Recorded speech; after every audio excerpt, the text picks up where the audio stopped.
The opening of Robert Schumann's Arbeg Variations, played by Charles Owen. I'm Erica Worth, and welcome to this pianist podcast. Today I'm catching up with the British pianist Charles Owen. Having just released an album called The Young Schumann, Charles appears on the cover of the February-March issue of Pianist magazine. That's issue number 142. Charles, in your interview for Pianist magazine, you mentioned some sides to Schumann that are quite different to the ones that most people usually think of. It'd be lovely to hear what you say about this. Well, with Schumann, when he was young, he was so high spirited. I've read a great deal about what he was like as a student, and he was a bit of a rebel. Basically, he liked going out, hardcore drinking, socializing, lots of fun times, and then he balanced those with hours and hours alone at the piano in his room. And of course, that's when he was desperately trying to become a pianist a little bit too late in life. He should have been studying law, but spent hours and hours playing the piano and really rather overdid it in his pursuit of becoming a pianist. It left it a little late, sadly. So I'm very drawn to in this album. I've called it the Young Schumann for a reason. This is before the sort of dark clouds really gather. That's a much later part of Schumann's life, and I just love the sheer joie de vivre, the energy, the way he captures some of the characters from favorite books of his, by Yeah. authors like E.T.A. Hoffman. And the music is, particularly Papillon and Carnival, it's full of dance like movements. And there's just this incredible energy and joy and freshness. So, Yes, it's nice to yeah, hear that because yeah, most people talk about the pained Schumann, yeah. going mental asylum, the doom and gloom of Schumann. So it's kind of Yes. nice that you've approached this more light-hearted side to him. I think so. That's partly what's bound. I always try to make connections on my albums, and that's what's really bound that together. These four particular works I've chosen here: the Abeg, Papillon, Carnival, and Intermezzi. Uh, Okay. yeah. And those pieces, I mean, you've obviously learnt them, very deeply indeed. What have those pieces or this album taught you in terms of your own technique at the piano?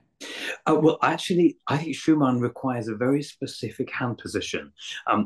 This might not be true for every pianist, but I personally, with my fairly small hands, need to use quite an open hand position, slightly flatter fingers than I would in some other composers. And that's particularly to navigate fast chordal writing. In the Abegg variations, he uses much more sort of virtuoso Chopinesque writing, particularly sort of fast scales and arpeggios, filigree textures. But by the time he's writing in Carnival, it's much more big chords, fast moving. And I find I navigate those much more comfortably and successfully when I'm using a slightly more open hand position. So, Oh, that's very, very yeah. interesting. So if you were teaching it, you tell your students to give that a try, the kind of slightly flatter finger approach. Absolutely. As long as the thumbs always remain supportive. One danger of people saying, oh, use slightly flatter fingers here is that the thumbs can collapse. Make sure they always support the other eight fingers. That would be my advice. And also to practice any, like, say, the opening of Carnival with wonderful six voice, eight voice chords. I always practice each line separately. Oh. Yeah, so I feel really independent with each voice, rather like a conductor rehearsing an orchestra. I want to know every line, how it feels. Yeah. Oh, very interesting. Um, and as I'm talking about playing and what would what would you suggest to players of an intermediate level? What Schumann repertoire would you suggest to them, apart from, let's say, the usual Kindersehen, Yeah. which so many people learn? What would you suggest? I mean, if you were a very young, a small youngster, Schumann himself wrote the album for the young when he had his own children. So that's for the very early days. For the more medium level player, I would suggest a number of pieces. The Arabesque, Opus 18. It's a really great choice, and it is not simple, but it really captures Schumann's profound poetic nature, his quirky nature, and it's wonderful for controlling voices. And the coda is just sublime, one of the most sublime pieces in all piano music. That page. So the arabesque, I would say the Fantasiestücke, Opus 12. There are 8 of them. Now, some of them are extremely difficult, but 2 of them, if you're good with D flat major, are manageable. The opening, Des Abends, the evening nocturne, and then Warum, which those are definitely more manageable in a slower tempo, but quite involved to learn. If you can cope with 3 staves of music, then the F sharp major romance from Opus 28 is wonderful piece, isn't it glorious, wonderful. sublime? Sublime. And it's what's particularly glorious about that, I think, apart from the fact it sort of glows, doesn't it, in that warm key of F sharp, is that the melody is often entwined between the 2 thumbs with the accompaniment around. So it's really good for developing. If you're somebody who loves inner voices, if you love the sound of the viola in a quartet or something, that's the piece for you. Absolutely. No, you're very passionate about all this, and I can tell you've got this kind of, you're trying to share this information with people. And as you're a busy performer, that's for sure. You mentioned that teaching is also so important to you, and you can tell by how you speak. Tell me why you feel that teaching is so important. Well, I think every musician who's taught, and I think it's the same in the ballet and the acting world as well, you learn so much by having to crystallize your ideas in words and demonstrations at the piano. And that was one of the big challenges during COVID, of course, online teaching. I mean, online teaching can be very successful, but it's much harder to demonstrate over a screen than it is sitting next to the performer. My game has been raised so much by working with a massive range of students, from fairly low level up to the most advanced players imaginable. I'm very fortunate. Every now and again, outstanding young pianists will say, "Can I bring you my program before I record my debut recital or before I go to this competition?" So I get to work on a sort of very refined level, giving them notes. The crystallizing of ideas, the explaining of the way I approach things, why I think certain things work. Having said that, I'm very, very open-minded in lessons. I never ever say it has to be this way and no other way. I feel interpretation should always be evolving. And there are certain pieces I've played which I've then taught a lot. And when I've returned them as a performer, I've imbibed all sorts of elements from my own students. So how fantastic. It's fantastic. Brilliant. Yeah. And also, I know that you love collaborating with other musicians. Yes, I really do. And I wouldn't like to do it all the time, and I wouldn't like to play solo all the time. I collaborate with other pianists in most regularly with my duo partner Katya Pieksheva, and we've recorded a lot together. We have our own festival, London Piano Festival at King's Place. I've also worked with pianists such as Catherine Stott, Imogen Cooper, playing 4 hands, and that's amazing because you have their sound in real time entwining with your sound, and it's a very, very special experience. And of course, string and woodwind players. My 2 most favorite string players to work with probably are Stephen Isserlis, who I've learned a huge amount from as a musician. And he's raised my game as a performer, I would say. And also the virtuoso violinist Augustin Haderlich. We have a number of videos on YouTube of our live concerts, and actually we've just edited a new version of Prokofiev violin and piano sonatas for Henley. So what if you're interested in playing Prokofiev, have a look out. That's interesting. That's wonderful. I love, having read your interview, which appears in the magazine, I love the way that you compare music and musicians to different wines.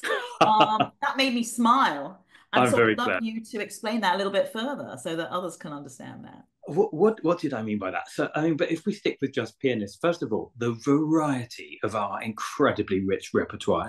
Everybody knows no other instrument quite has that range of repertoire, because it's not just solo; it's in chamber music and concerto. I've listening to pianists in competitions, in concerts over many decades now. I really do feel some have a lighter, they're like a sort of light, sort of white wine, something more crisp on the palate, if you like a Okay. Sancerre. And then you Yeah. have others who've got a deep, rich, kind of velvety sound, and a sort of a Myra Hess like, or a kind of Emil Gilels, that kind of deep, rich sound. For me, that's a sort of Burgundy, or Okay. yeah. How very interesting. What would you call Pellini? Maurizio Pellini? Oh, got it. What would I call him? Which wine would I go I know it's for? very difficult. Maybe something quite, I don't know, Something austere. yes, I was going to say a Merlot, but I think it might be too sweet. I need more time. I need to try more wines. Quite But funny. what I'm trying to say is, you walk into a wine shop and there are literally hundreds of different bottles on the shelves. Now, Yes. some you just won't want to taste, but but many, many, many you will. And it's exactly the same with pianists who are playing, not just professionally, but obviously those playing professionally. There are some that you just think, that person, that pianist in Mm. repertoire. That's my number one choice. So that's why I make the comparison. No, it's lovely. Yeah. I really like it. And it Thank you. actually makes a lot of sense. Okay, let's go back a little bit in time and let's go back to your early days at the piano. You've said that you're a late developer. Let's say that you weren't catapulted into stardom as a child prodigy. Do you think that's worked in your favor on your professional journey as a concert pianist? I absolutely do. But at the same time, I know other people who played magnificently when they were young who have gone on to make incredible careers. I think there's so many trajectories to making a life in music. There are others who are phenomenal as children and fade away in early adulthood. Yes. Yeah. I just think there's just many different roads to Rome here. I'm very happy with my own journey. Yeah. When things really began was when I joined the Yehudi Menuhin School in 1985, and I was just 14, and I worked with a very inspiring lady called Seta Tanyel, Yeah. Armenian, and she really brought the piano and music alive. And we'd go to concerts, and she'd play us recordings, and she really showed us how to practice. And then the Oh, two big influences were Irina Zavitskaya at the Royal College of Music. Again, I yeah. met her through the Menuhin School, and she was extraordinary. Without her level of teaching, the detail, the information, the care, I would not be playing professionally today. Yeah. So she was at 5 years, and then the icing on the cake, it was Imogen Cooper. Yes. And she just shares such a wealth of knowledge and experience and dedication and love. And also, she really showed me how to project in a concert hall, Wow. which, And you've had some amazing teachers. Do yeah. you ever speak to them this day? You might bump into them at the Wigmore Hall and say, "Hey, I'm Uh, learning fantasy Stuka. I'm having a bit yeah. of a problem with whatever. Can you give me a bit of help?" That kind of thing doesn't happen anymore, really. But I certainly would discuss, particular issues. And I have to say, every now and again, Imogen and I will get together for a relaxed evening, and we'll both play something which we're working on to each other. In fact, I actually very lucky. I got to hear her very first ever run through of the Diabelli variations. So, and then I've played her Opus 76 Brahms, which I then recorded on an album. So that's the sort of thing we'll do, a couple of times a year when diaries permit. And That's amazing moments. I treasure those moments.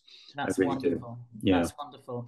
I mean, something really different here and lighthearted. Was there at any point in your younger life that there was another profession you'd have been tempted to try?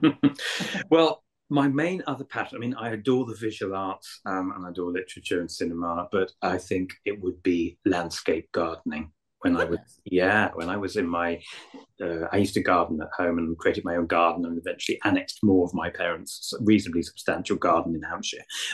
But I realized that was not going to be for me. Music took over. And funnily enough, I'm the eldest of four children, and my third sister is a professional gardener.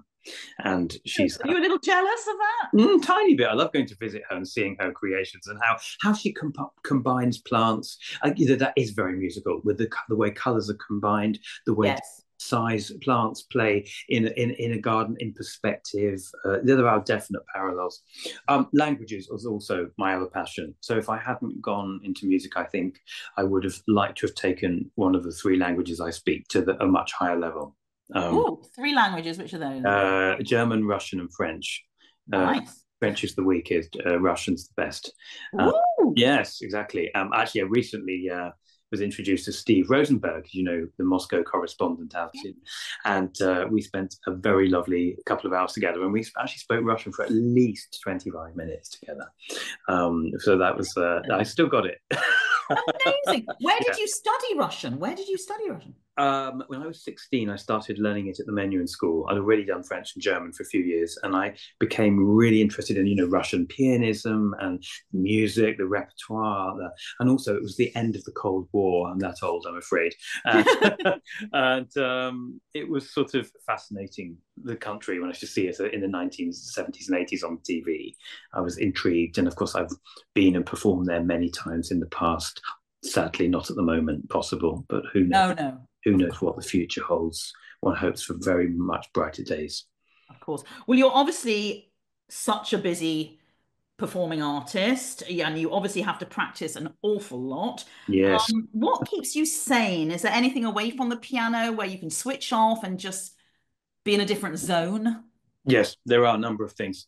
Listening to audio books, Ooh. one of my favorite things. I live in a very leafy green part of North London and Muswell Hill, and I love going for walks, listening to audio books. And I mean, reading, sitting there holding the book is one thing, and that's wonderful. That's the ultimate. But having a great act to read, especially the classics, which I've never really got into, say, Dickens, but having it read by somebody wonderful doing all the voices. So that's one of the ways that I relax. And the other is by keeping to a strict fitness regime of personal training twice a week and Pilates when I can fit it in, on using one-to-one with reformers. So that keeps me strong and focused for the piano, and it helps me completely forget what I'm doing on the piano or stresses about concerts or anything, just for that short period. Yeah, that's very important, isn't it? Yes, it is. Well, we're getting to the end now, so I just Yeah. thought I'd fire off some kind of cute little questions that maybe you could just answer me Okay. off. Let's see what Okay. happens. Okay, so let's go with one. If you could play only one piece in the whole repertoire, what would that be? Oh, this is such a hard one, but I think it would be something which have yet to learn in its entirety: the 48 Preludes and Fugues of Bach, because Oh, it's inexhaustible. It's a series. There's so much there. That would be my one piece I would play forever if I could only play one piece. how many of them have you played so far, do you think? God, only about 10 or so. I have played a huge amount of Bach and recorded the six partitas, and I'm about to play the Goldberg Variations in London this year at St Martin's in the Fields. But the 48 Preludes and Fugues, that would be it, because I haven't learned them all. It's Wow. inexhaustible. Okay, you're absolutely right. Okay, another question. Mm. One pianist, dead or alive, you travel long and far to hear. Again, tricky, but I think it would have to be the late, much missed Radu Lupu. He was one of the first great artists I heard when I was 13 years old, and it was at the Bath Festival. He played Opus 109, 110 by Beethoven and the Schumann Fantasy, and I'd never heard Oh, anything like it in my life. And I then was fortunate enough to meet him later on and hear him many times in concert. But most unforgettably was at a private house. We were staying in the same house at a festival in the Cotswolds, and I heard him playing late at night. He just sat down and played for a group of us. And then Stephen Isserlis got his cello out and they played together. And there were only 5 or 6 of us listening. I can't Yeah, believe that that. was Oh my yeah, goodness. it was the most unbelievable moment. And Wow. yeah. And he used to go to bed very, very late. His candle would burn brightly in the evening, and he just sat down. He'd already given a full recital, by the way, at this point, and he just sat down and started playing. And it was unforgettable. The sound, the humanity, the Oh, vision, the modesty. oh. No one made Was me. he, you spoke to him, you I had a did. conversation with him? Yeah, I Oh, really. wonderful. Yeah, but Very he special. also shared he was very, very open and honest. He shared that, how stressful he found the profession, how hard he found sleeping, traveling, how nervous he still got. Okay. So there was a high price to pay Wow. for all of those of us who've admired and listened to him. There was a high price to pay behind the scenes. Wow. Yeah, That's special. That's it was really special. special. Yeah. So, I mean, basically, I can't get any better than that. But I'm going to Mm. ask you one final question. Mm. Um, Is there one person, dead or alive, you would love to play for? Yes. One of my favorite composers is Felix Mendelssohn.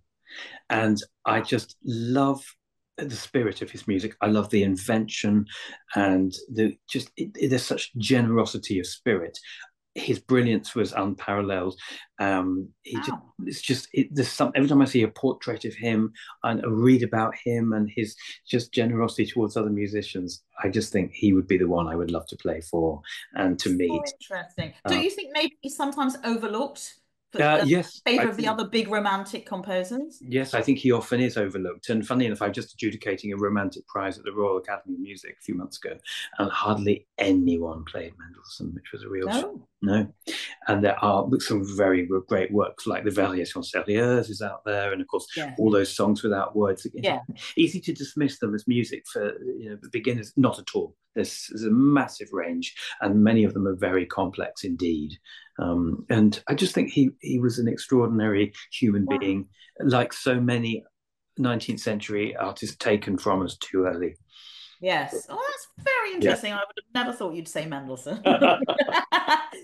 Oh, but Charles, listen, this has been delightful. I don't really think I've got anything else to ask you. I'm sure our listeners will have learned so much with this. Oh, thank you. And thank you for joining me. And I wish you all the luck in the world. And I look forward to listening to you in concert very soon. Well, it's been great chatting, Erica. It really has. And I'm looking forward to sharing the interview with your listeners and, of course, my new Schumann album. I hope everyone Okay. really enjoys listening to that. I'm sure Thank, they will. thank Thank you, you. Charles. Thank you. Bye-bye. Bye. Bye-bye.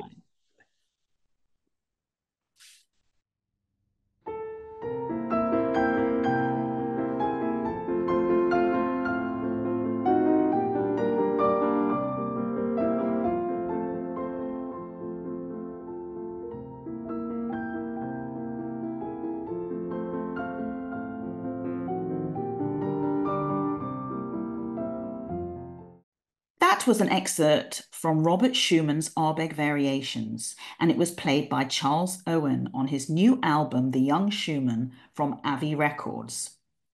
Pianist podcasts are free, and a really good way to support what we do is by subscribing to Pianist. Visit our website at pianistmagazine.com and listen to us on YouTube by searching Pianist Magazine.